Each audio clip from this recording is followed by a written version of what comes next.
That morning, the sky over New York was calm, a rare stillness before the day fully awoke. But before noon, that peace shattered. A plane struck the World Trade Center, sending the city trembling, engulfed in flames, smoke, and the sound of unimaginable horror. Before the chaos, Associated Press photographer Richard Drew picked up his camera, a sense of foreboding in his chest, unaware of what was about to unfold. At 9:41:15, the moment came. On the upper floors of the North Tower, engulfed in smoke and fire, a man lost his way, trapped with no escape. In desperation, he fell from the building. Richard Drew kept his camera focused on him. The falling figure against the tower's harsh vertical lines, the hazy sky, the fiery backdrop. Everything converged in that single frame. The man's eyes were open as he fell, perhaps fear itself having momentarily quieted. His body twisted and turned in the wind, colliding with gravity and air, while below, onlookers screamed in horror. Richard Drew captured frame after frame. The sound of debris hitting the streets below was audible. Yet the photo shows only one human being, frozen in a single, terrifying instant. A person fleeing flames with no way out. The photograph appeared in newspapers the next day. On the pages of the New York Times and later around the world, it sparked immediate reaction. Many found it too harsh, too raw. They said it invaded human dignity, that it was terrifying. Some papers chose to remove it, while others hesitated to republish. Everyone wanted to know the identity of the man.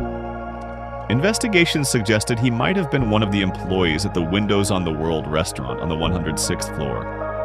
Many workers were missing or had perished. Some thought it might be Norberto Hernandez, based on clothing, facial features, and family accounts, though his wife and daughters rejected this claim, noting that the clothing did not match what Norberto typically wore. Another possible identity surfaced: Jonathan Briley, also a restaurant employee. Colleagues noted his shirt, pants, and shoes matched the image. Some remembered he wore an orange undershirt and a white top, but nothing was definitively confirmed. Every detail was examined, yet the man's identity remained uncertain. That falling moment was more than an individual tragedy. It raised profound questions. What does a human do when faced with panic? Can dignity endure in the face of death? The photograph resonates because it is not just one person falling. It represents the helplessness of thousands, the choices made when no escape exists, the raw human truth revealed in the sharpest of moments. Time passed, but the photograph did not fade from memory. It became a symbol, a nameless figure. Unknown, yet somehow someone we feel connected to. His actions, his clothing, his identity, these are less important than the reflection it forces upon us. If we were in that moment, what would we do? Richard Drew has said he never intended to depict death, only to document life in its most fleeting moments. The last seconds caught in smoke and light. Every time we look at this photograph, we see him still alive, still suspended in the sky, not because he survived, but because we remember him. His name may be unknown, but his presence fills a permanent space in history.